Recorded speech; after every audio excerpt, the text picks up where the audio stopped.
Okay, let's go ahead and get started. I thought what we'd do for this session is take a look at the current state of SharePoint development and use that as an excuse to generate some questions about where we are and where we're going. And then in the second half, what we'll do is take those questions and use them as discussion. So to begin our survey of where we are with SharePoint development, the first thing to consider is the development environment. So what different environments do we have to work with? And basically what we've got today is we could have an on-premises environment or we can have an environment in the cloud.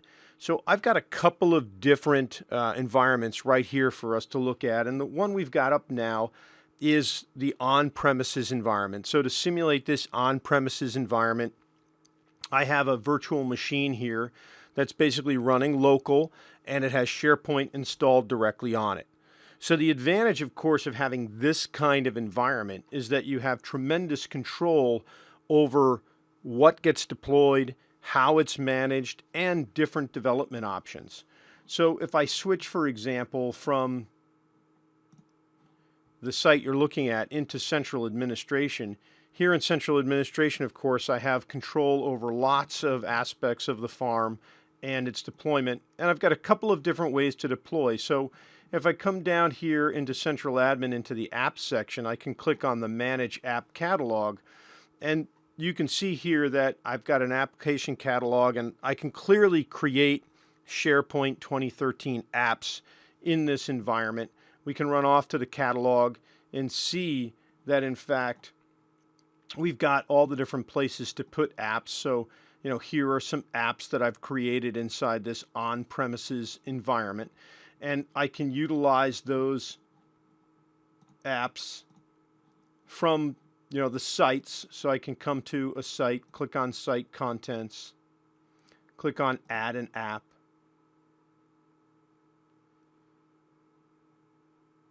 And from here, click on From Your Organization. And then you can see various apps that I can install on this site, right? So that's one approach, is the new SharePoint 2013 app model that we can use here in our on-premises environment. But in our on-premises environment, we can also go with the old full trust solutions. So if I come back here to central administration and we come up to system settings, I can click on system settings, manage farm solutions, and then you'll see here that I have lots of WSPs that are also deployed on this farm, and these are classic full trust solutions. So the takeaway here is that when we have that on-premises farm, we can decide whether or not we're going to do full trust solutions or whether we're going to do apps. We have full control over both of those, how they get deployed, when we use them, but we're, of course, managing the entire farm. So we have to worry about the farm infrastructure, we have to worry about backups, etc. Okay, well, the other option then is to have it all inside the cloud. So let's switch over to a different environment here. And here's an environment where I don't have anything installed locally except Visual Studio. So my development environment consists of everything in the cloud and just Visual Studio on my machine. I can get into that cloud environment just by opening up a browser here, and then what we can do is come into that Office 365 environment. So I'll just type that in here. And I've got an Office 365 environment I'm just using for this demonstration here. Got to get the URL right there. Okay, there's the SharePoint environment, and of course we'll have to log into it. So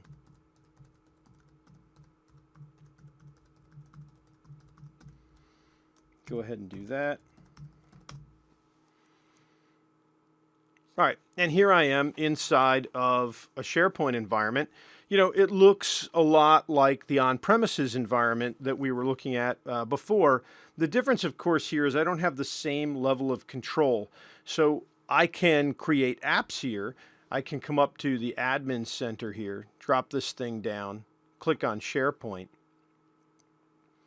from the administration center here, I can click on apps.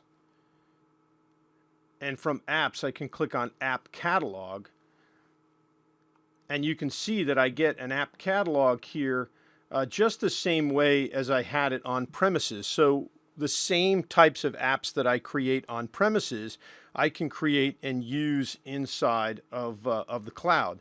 What I don't get in this environment is any ability to deploy full trust solutions. So there's no mechanism for that. I can only have apps. The advantage, of course, is that I don't have to manage this environment. This environment is completely managed by Microsoft.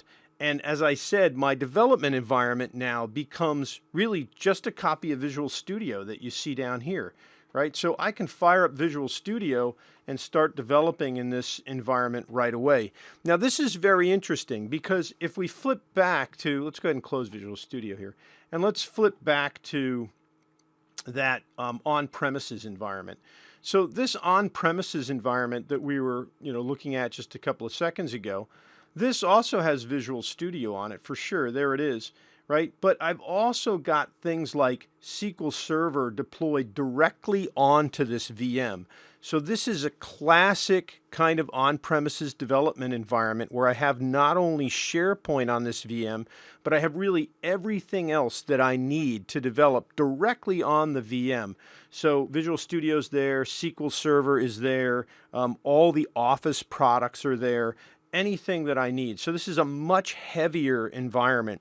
And for me, over the years, what I've done is what a lot of folks have done is I've carried this VM with everything on it on a big honkin' laptop, that has a giant power supply and it weighs 15 pounds, and you put it in a backpack and sling it over your shoulders, and you go to your conferences and your customers and you break this whole thing out and you set it all up. It doesn't need any internet connectivity because everything is right there, but it's quite a chore to take this environment around with you.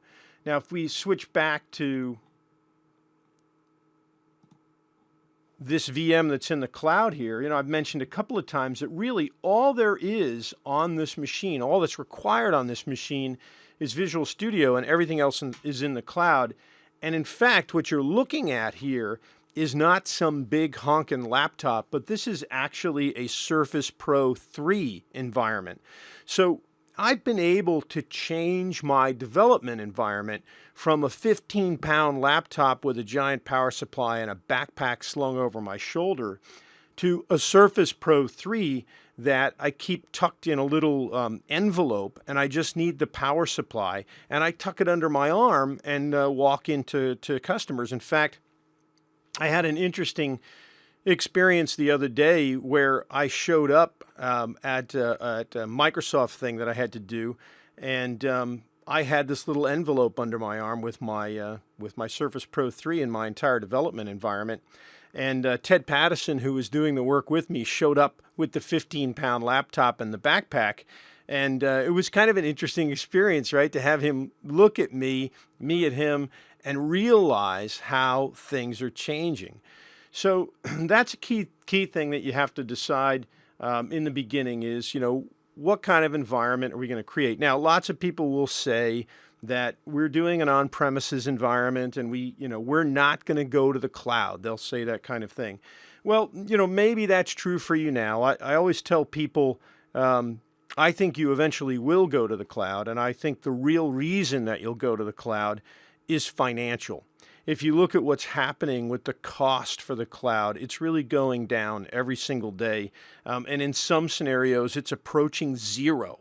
So the folks that make financial decisions at your organization are eventually going to recognize that it's going to be significantly cheaper to create these environments in the cloud. And I think that's what will drive us there in total over the next few years. But even if you're on premises today, there's no reason why you can't have a development environment in the cloud. So the way that you can do that, we'll stay here on my Surface. The way that you can do that is by signing up for a trial. So here is the Office Dev Center. In the Office Dev Center, you can sign up for an Office 365 developer subscription, And you don't need anybody else but you to make this happen. So you can simply come in here to the Office Dev Center. You scroll down a little bit to where it says sign up for an Office 365 developer site.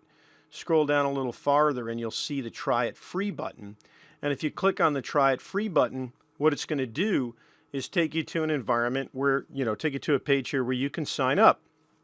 And Microsoft will create a complete Office 365 environment for you that you can use as your development environment.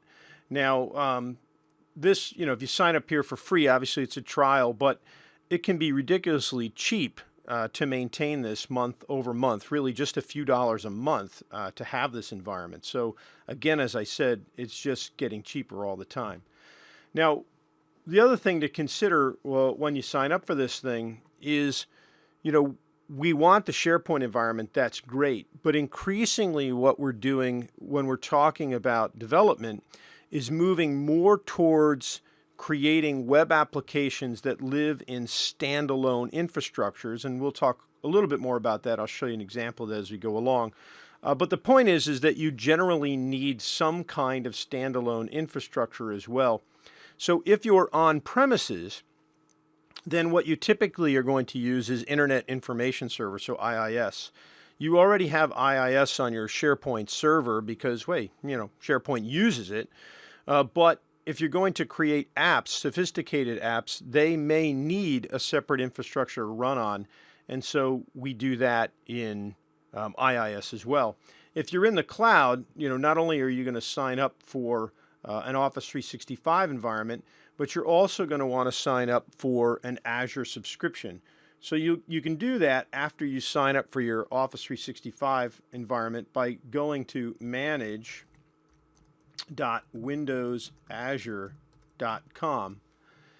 And the Windows Azure environment,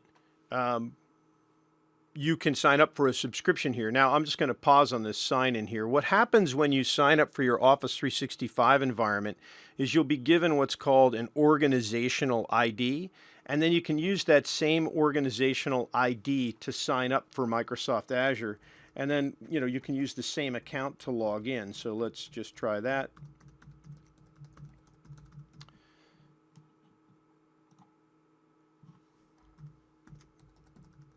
Let me go ahead and log into that. All right. And then you'll find yourself inside of Microsoft Azure here, where you have lots of different pieces that you can use for your SharePoint development. But the most common pieces you're going to use here are the websites section, which gives you basically IIS here. So this is, platform as a service. You can create websites here very easily. This is your IIS in the cloud. And then the other thing that you care about is Active Directory. And the Active Directory allows you to essentially manage the Active Directory from your Office 365 account directly here inside of Azure. So if we click on this, for example, and we look at users, you'll be able to see that I've got some users here in that environment. These are the exact same users that can access my Office 365 environment. Okay, so that's how you would set up your cloud-based environment. If you're trying to set up your on-premises environment, then that's a bit more of a chore. You obviously have to do all the installation yourself, and there are additional things we didn't have to do before in SharePoint 2010, things like creating the app domain, setting up server-to-server high trust. It's non-trivial to set up your own environment. And so I'm going to direct you then to a particularly useful resource here up on Critical Path Training. If you go to criticalpathtraining.com in the members section, you will find the single most useful document for setting up on-premises development environments. The link is right here, SharePoint Server 2013 Virtual Machine Setup Guide. We're at version 3 here. You'd like to download this. It's about a 100-page document complete with screenshots and step-by-step instructions for creating your own development environment. So one of these two approaches you'll take, either setting up your own virtual environment on a VM using the setup guide here, or signing up for Office 365 and Azure to get started with a cloud environment. And again, I just want to emphasize that even if you're doing on-premises work, you can do app development in the cloud and take those same apps and deploy them on premises. Obviously, you can't do that with the full trust type solutions, but you certainly can do it with apps. Okay, so with that as a background then, let's talk a little bit about our app development options here. So I'm going to stay just with my cloud environment to keep it easy, and let's go ahead and fire up Visual Studio here. So when it comes to our app development options, I think there are really three things that we want to look at here as part of our discussion. We want to look at SharePoint hosted apps, provider hosted apps, and then a new trend that's emerging here for cloud development called Office 365 APIs. All right, let's take a look at those. So here inside of Visual Studio, I can just come up and say File, New Project, and get myself a new project. I'm going to create an app. I can come into Office and SharePoint, click on Apps, and then I can say App for SharePoint here. Now, I guess it's fair to point out that if we're doing on-premises stuff, you can certainly go back to the old SharePoint solutions that we have here. But even though we do have access to full trust options if we have an on-premises environment, I think it's an important thing to point out that we're really moving away from these. Apps can't do everything for you, but it's clear that we're being moved away from the idea of putting code on the server. So we'll give it a nod to say that you can do it. It is a development environment if you're on premises, but I'm not going to spend a lot of time on it here in this piece just because I think that it's really something that we just should be moving away from. Okay, so what we're going to do then is we're going to create an app for SharePoint here, and we really just need a place to put this thing. So let's just go ahead and browse to someplace simple here, and we'll just go ahead and drop it someplace where I can get rid of it later, and we'll select that, and let's just say this is option 1, SharePoint hosted app. That's what we're going to create. Go ahead and click. Let's take this off. We're not going to add it to source control, and I think we're good now. Let's go ahead and click OK. Now, the next thing that you have to do is you have to specify a target site where you want to develop this app. And so we're just going to point to that Office 365 environment that I already set up. And then what kind of app do we want to create? We have SharePoint hosted and provider hosted. So the first thing we're going to do, as I said, is look at SharePoint hosted apps. And what SharePoint hosted apps are they are an app that consumes an entire web inside of the SharePoint farm. Let's go ahead and click Finish here and let it run. Now we expect, because I'm targeting a cloud environment here, that I'm going to be asked to log in. So let's go ahead and provide those same organizational credentials again.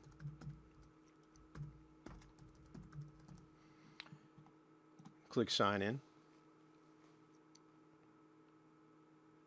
And we give it a second to finish up here. And so as I said, with a SharePoint hosted app, what you've got is an app that consumes an entire SharePoint site. It's a very simple idea that says the app lives on the SharePoint farm in a SharePoint site, and it doesn't require any other infrastructure for this kind of app to run. So, no separate IIS, no separate Azure required here. You could do this simply with an Office 365 subscription or an on-premises installation of SharePoint. Now, like all the projects in Visual Studio these days, this one runs right out of the box. So we can come in here to the scripts section and look at the app.js file and see that this thing already does something interesting, and basically all it does is welcome the current user. Now, while a SharePoint hosted app is very simple to create, it doesn't require any separate infrastructure in order to host it. It is limited by the fact that it can only use JavaScript. There is no mechanism to utilize C# code in one of these solutions. So what we've got here in our little sample is just some sample JavaScript code here. inside of the app.js that's going to run. I'm not a big fan of the code that's written here because this JavaScript is polluting the global namespace. So what we can do is, sort of delete that there and then come back in, and let's just insert a snippet here. I'll insert some JavaScript, and we'll just insert this jQuery welcome snippet. And now what I've done is I've just created the exact same behavior. This is going to welcome the current user here, but I've built this now using jQuery Ajax and the REST API. So another key takeaway about the state of the development we're in is that we can use either the client-side object model or the REST API to get things done with the same functionality. I'm a big fan of REST primarily because it's more of a standard approach that exists in lots of other applications. And now what I can do is go ahead and run this. So, the debugging experience is really excellent in the current environment that we have. All you really have to do is run directly from Visual Studio. If you watch, you'll notice that Visual Studio is installing the app for me, and then it's going to launch it as well. So because we're in the cloud, obviously we're going to have to come in and log in again in order to launch this app. But when I do, the app will run, and you can see, pretty much right here, there's the welcoming message. So not too exciting, but the app is deployed and running. Great. So now what if I wanted to, to get out of the debugging world and actually deploy this thing into SharePoint? Well, it's pretty straightforward. All you have to do is come to the project now, right-click this thing, and say that you would like to publish it. And then what you can do is come down here to package the app. Click on package the app, and what it does is it creates this file with a .app extension, And then what you can do with that .app extension is come into the corporate catalog that you have in your environment, click upload, browse, and let's go ahead and grab that file. Here's that .app extension, click OK. All right, and so now what we've done is we've put that option 1 SharePoint hosted app into our corporate catalog here. And now what we can do is come back to a regular SharePoint site, click on Site Contents, click on Add an App, and then we'll be able to see from our organization that we have this option 1 SHA app now available to us. Now, the reason that we can't install this here is actually pretty straightforward. If we come, because we've been debugging this, if we come into the site contents, what we'll see is that option 1 SHA is already deployed because that happened during the debugging process. So I can come in here now and I could remove this and then I could deploy the new one.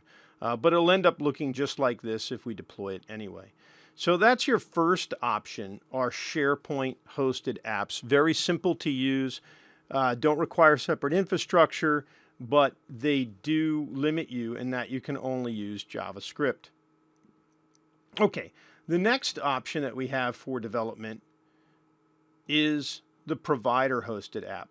So now what we'll do is come in here and let's just go ahead and make a new one here. This is going to be option 2 provider-hosted app. We'll go ahead and click OK on that one. Asks us again for a site where we want to deploy. We'll deploy to that same site. This time we're going to do a provider-hosted app. That's great. Click Next. And then it says, well, what type of project do you want to create? And it says you can create an ASP.NET Web Forms application or an ASP.NET MVC application. Now, this is an important decision here.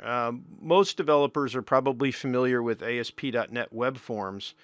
In my humble opinion, ASP.NET Web Forms are not the best structure for creating cloud-based applications. I think they really exist primarily to provide a development experience that makes it feel like you're creating desktop applications, but you're actually creating web-based applications. And so I would really recommend to anybody that's learning to develop for the cloud that they spend their time on ASP.NET MVC. The model view controller pattern is a much better pattern for developing in the cloud. And so I'm going to go ahead and pick that for our little sample here and click Next. Now the next thing I have to do is say how I want to authenticate. So I have two options here. One is to use the Windows Azure Access Control Service, and the other is to use a certificate. Well, basically the first option, the one that's checked right now, is for cloud-based deployments that you're going to do in Azure. And the second one, the certificate, is really for on-premises environments. Basically, what we're doing now with the provider-hosted app is we're creating a solution that's going to run in separate infrastructure. It's going to run in IIS, it's going to run in Azure, it's going to run on Apache, it's going to run somewhere else besides the SharePoint farm. And so we need a mechanism for SharePoint to be able to trust that app. And what we do is use a token-based system for establishing that trust. In the cloud, it's going to use OAuth, Open Authentication, through the Azure Access Control Service. On premises, it uses something called server-to-server high trust, which is based on certificates. So because I'm using the cloud environment, we're going to go ahead and use Azure ACS, and I'll click Finish. So now what happens when our project gets created now is that we see we actually have two projects in our solution. The first project up here at the top is our Option 2 PHA project, and the second one is this Option 2 PHA Web. In the first project, what you'll see is that we really don't have a lot of information in here. The most important thing we have is the app manifest.xml, and the app manifest is used to maintain key information about the app, things like its title, etc., its launching start page, but also permissions that the app has within SharePoint, like can it talk to search, can it read and write to lists, that kind of thing. Most of the real work is done in this second project down here, where we have the actual web application that's being deployed to the separate infrastructure like Azure or IIS. In my case, we've got a model view controller pattern here, and I can pop open the controller and look inside of the home controller, where I'll see we have some basic SharePoint client-side object model code here. Now, what this sample does is the same thing the SharePoint hosted app did. It just welcomes the current user. But notice now that we're able to use C# code, and that's because this provider-hosted app lives on separate infrastructure, so I can really use whatever technology I want. I get a lot more power in this type of application, a lot more control of things that I want to do. I have the entire .NET framework to use to accomplish really anything that I want to accomplish. But it asks more of me because I have to manage the infrastructure separately. So as I scale up and scale out, load balance, whatever, all of those things are burdens on me now. Whereas with the SharePoint hosted app, SharePoint takes care of those things for you. Okay, but just like the other sample I showed you, this thing is pretty much ready to run right out of the box. So I can just go ahead and click Start. And now it's going to run for us. And you'll notice that it's doing an installation. Now, what's going to happen here in the debug environment is that we're going to install the application into SharePoint, that the piece that's needed by SharePoint. So that's just the manifest. And we're going to have to log in again to launch the app here. So let's go ahead and do that. And then the actual application itself is going to run locally. So I want to point out a couple of things here. If you look up in my browser, you'll notice that we're at msacademy1.sharepoint.com. So this is clearly in the cloud. I'm in that Office 365 environment. It's asking me if I trust the application. So I'm going to go ahead and say yes, I trust it. And we're going to log in. And then when the thing launches, it's going to run the app for us. Let's give it a second to do that. Working on it.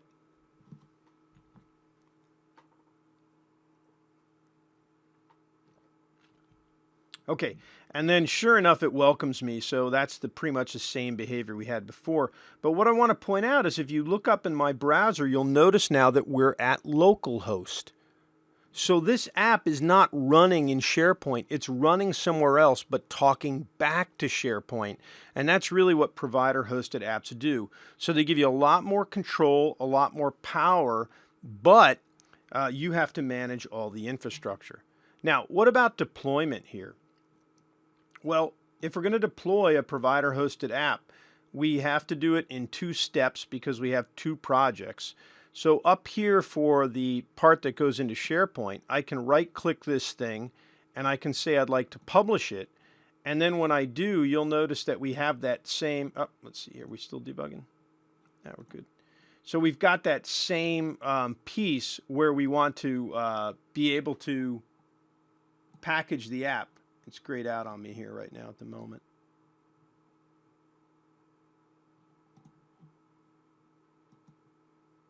Okay, and then the second one down here, if we right click on this and say publish, then what happens is it allows us to publish to different places, but we're most likely going to want to publish to Microsoft Azure, where what I can do is either create a new site or select some existing site that I have, and then it's going to push it up into Azure and it'll run there instead of on our local host. So it's a 2-step process. One piece goes into SharePoint, the other piece goes into Azure. Okay, so those are the 2 kinds of SharePoint apps that you can develop, SharePoint hosted or provider hosted, excuse me, but one of the emerging trends that's very important is the idea of creating an application that can access SharePoint resources but doesn't actually live in SharePoint or get launched from SharePoint. And that's an Office 365 API application. Now, this is only something that is supported in Visual Studio for cloud-based development. But what we can do now is come up here and say File, New Project. And this time, instead of creating a SharePoint app, what we're going to do is just create a regular old ASP.NET web application. And let's go ahead and call this option 3, and we'll say O365, okay? All right, so this is option number 3. So now this is a critical point of understanding, is I'm not creating an app, I'm creating a regular ASP.NET application, but I'm still gonna talk to SharePoint in doing it. So let's go ahead and click OK to get started. And now inside of here, I can once again select to create an ASP.NET Web Forms application, or I can select to create an MVC application. Again, I prefer MVC. Now this is a standalone web application, so you need some mechanism to authenticate. So we can come over here to the change authentication, and you can see that we can pick no authentication. We can have individual user accounts, which is the old forms-based authentication.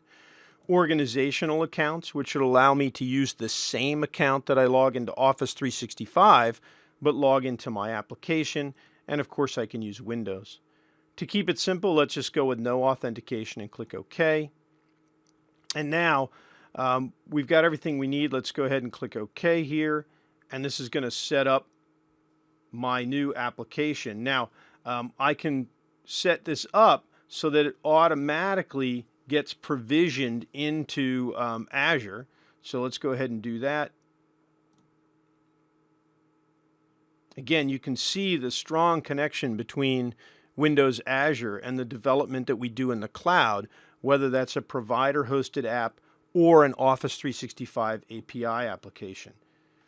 All right, so it's still building out my project here. That's great. All right, now I just have a regular old run-of-the-mill web application here. Nothing too exciting. So how does SharePoint come into play? Well, what I can do is come into the project now, right-click it, and say that I would like to add a connected service. And when I say I want to add a connected service, what happens is this little services manager dialog comes up. And basically what it's going to allow me to do is register my application so that it has permissions to do certain things in Office 365. This includes not only talking to SharePoint, but it can also include talking to other Office 365 elements such as Exchange Mail, Contacts, and Calendar, or things like OneDrive for Business, Yammer, all these different pieces that are beginning to make up the Office 365 suite. All right, so we're chugging along here. We got to give it a second to finish up.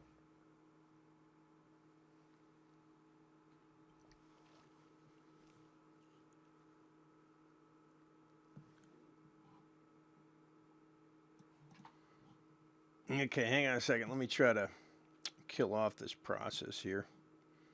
All right, let's try it again. Add connected service. All right, so here inside of the Services Manager, what we're going to do is register our app, okay? And this is going to ask me to sign in to Azure Active Directory. Let's go ahead and say we're going to sign in with that same organizational account. Click sign in. And now what it does is this gives me a registration inside of Azure that is going to allow me now to set properties. So for example, I can come in here and say I can look at calendar, contacts, mails, mail items, files, sites, user groups, things like that. Let's go ahead and just click on My Files here, and then we can bring up permissions and say that we'd like to be able to look at the user's current files that are in their OneDrive for Business, and we'll click Apply, and then we'll click OK. And when we do that, we're going to download a bunch of new packages and functionality. You can see my project getting new packages and functionality. And then what happens is we get a little sample code here that is able to read files. So inside of here, what we've got is code that comes down and creates a new client, and that new client is called a SharePoint client. So check out this class right here, the new SharePoint client. So what happens is, again, we're outside of SharePoint, but we're able to reach in and talk to SharePoint using this abstracted code that embodies the security of OAuth calling in. So we've granted our application permission to read these files. We create this SharePoint client, and then look how easy this is. The SharePoint client can then be used to do things like get the files collection, where we have the shared with everyone folder, and we can pull all those things back and then show them. So it's pretty simple then to be able to read things like files or site information or emails or calendar items or what have you. Any of those things are possible from within here. Now I want to go back to Azure, so let's go manage.windowsazure.com. And the last thing I want to show you here before we get on to some questions is that just within Azure, what we'll do is we'll find inside of here that Active Directory that we noted earlier. And inside of Active Directory, we can now look at not the users, but the applications. And you'll notice that within the applications here, what we've got are these registrations that occur that allow us to give permissions to the application. So when the application gets registered, then you can come in and look at the configuration. We'll just pick on this guy right here, scroll down to the bottom, and you'll see that you can grant them permissions to Exchange or SharePoint online. So for example, if you pick SharePoint, here we've got the options. You can see that we have permission for the edit or delete users' files and to read the users' files. So the point here is that this registration is now occurring inside of Azure. When we do apps, the registration actually occurs inside of SharePoint. So one step that we didn't look at in great detail when I was talking about provider-hosted apps is the registration process. But you do need to go through a registration process with SharePoint. Okay, so let's step back and sort of absorb what's happened here so that we can review those options that we had. So what we said is that the current state of SharePoint development is that you can either have an on-premises environment or a cloud environment. If you have an on-premises environment, you could create full trust solutions, you can create SharePoint hosted apps, you can create provider hosted apps. If you have a cloud environment, you cannot create full trust solutions, but you can create SharePoint hosted apps, you can create provider hosted apps, and you can also create these new Office 365 API applications that allow you to create things that run in Azure but utilize SharePoint resources. So all in all, there's really a broad spectrum of development options to consider. And with that as sort of the overview and giving you some food for thought, let's go ahead and break out of the screencast here and take some questions.